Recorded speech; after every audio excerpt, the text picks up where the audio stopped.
Split Fiction on Steam Deck, thanks to EA for providing a code of the game. So this game is Steam Deck verified. So let's see what it says. As usual, all functionality is accessible, shows Steam Deck controller icons, in-game interface is legible on Steam Deck, the default graphics configuration performs well on Steam Deck. So this will be a different kind of video. This game requires 2 people. Maybe the 7-inch screen is not 100% ideal, it's doable. So I'm going to do something different this time. I'm going to try a higher resolution because you're probably going to play this on a TV.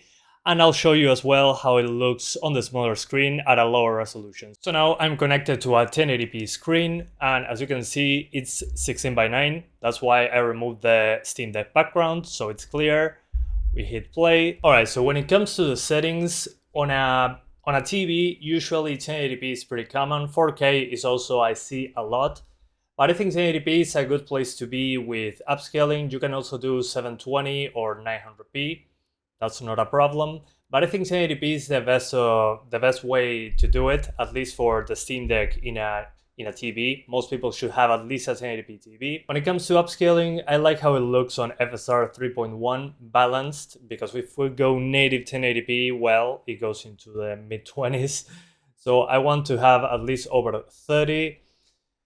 Then when it comes to the settings, it's something like this. You might ask yourself, why post-processing quality on high? Well, if you look at the lights here, when I flip this setting down, it removes ambient occlusion, and at the same time, it removes some of the bloom and shine of some objects.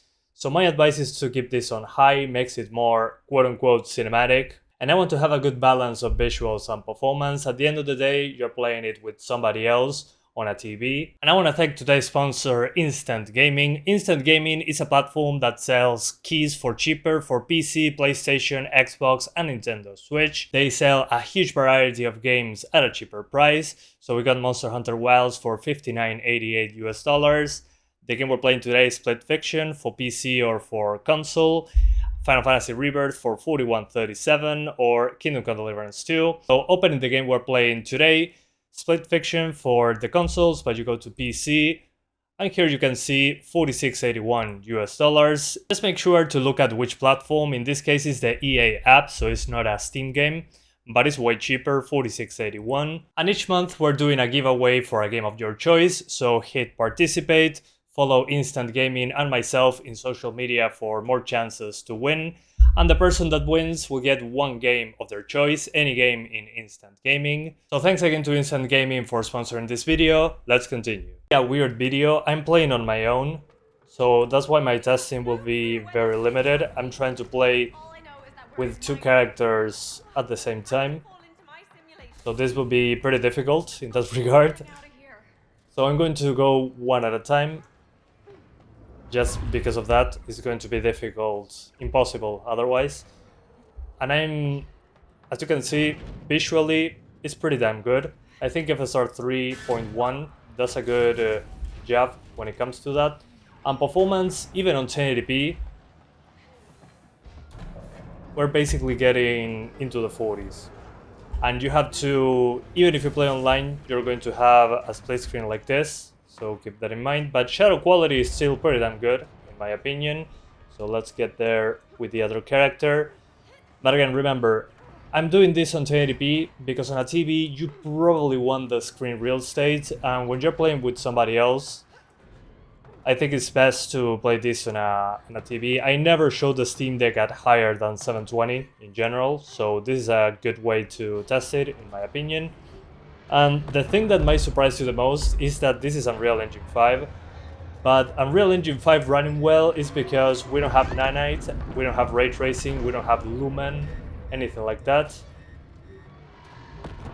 So I think that's why the performance is so good, at least on this game. And I think that's what matters the most. That you have decent visuals, decent performance, and you're basically playing with someone else on a bigger TV. Of course, having thick jungle versus something like this is pretty different. But as you can see now with effects on screen, I'm just going to use one character for this. The other character can die as many times as we want. But even with effects on screen, it still looks pretty damn nice, in my opinion.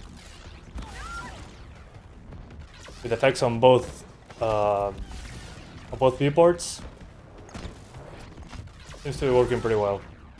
Alright, so right now I'm using 100% of my brain. I'm steering, and with the mouse I'm aiming with the other character. Jesus Christ, this is difficult.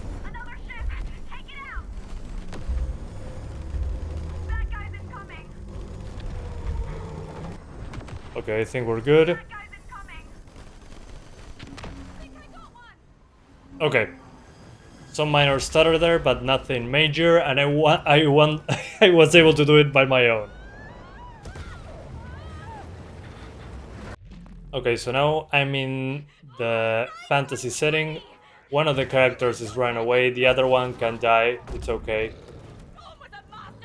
It'll come back eventually. But performance, it's way better than I expected. GG. Both in the technological world and the non-technological one. There we go. So I think it's time to swap to handheld, but when it comes to 1080p performance, I'm blown away that the Steam Deck can run it like this. If you have a TV, no problem. 1080p, balanced FSR, and you should be good. This looks fantastic. Alright, so now we're in handheld, in case you're not going to use a TV or something. By default, the game was at 100% resolution, which was surprising. In this case, FSR 3.1 quality I think looks good enough. When it comes to the settings, basically the same settings as before, but at a lower resolution due to the smaller screen. You can also use HDR if you want to, if you are on an OLED Steam Deck. And my idea here is to try and get 60s, that's what they get in the consoles. On the PS5 as an example. Maybe I'm being a little bit too ambitious. In this case, I'm using mouse and keyboard for player 1, and for player 2 I'm using the Steam Deck controls. But you can do it in whichever way that you want. 2 PS5 controllers, a Switch controller, and Joy-Cons. Again, basically the choice is up to you. For 2 players, it's easy. In that case, the Steam input works fantastically well, no problem. Let's lock it to 6 FPS using the in-game FPS lock. Okay, so using the in-game FPS lock, I locked it to 60. I know this will look weird, but I'm using a keyboard to move the other character around. And the game doesn't seem to care that we are playing on a Steam Deck. It works well. Of course, the screen is a little bit small. The game looks great on the smaller screen. The thing is, of course, you just need a person to play it with. And the person doesn't need to be super skilled at video games. I played this with my girlfriend and we had a great time. So I wouldn't worry too much about that. It's a very accessible game when it comes to that. Also, I'm playing on my own, that's why I'm dying so often. This game is meant to be played with 2 people, but it works great.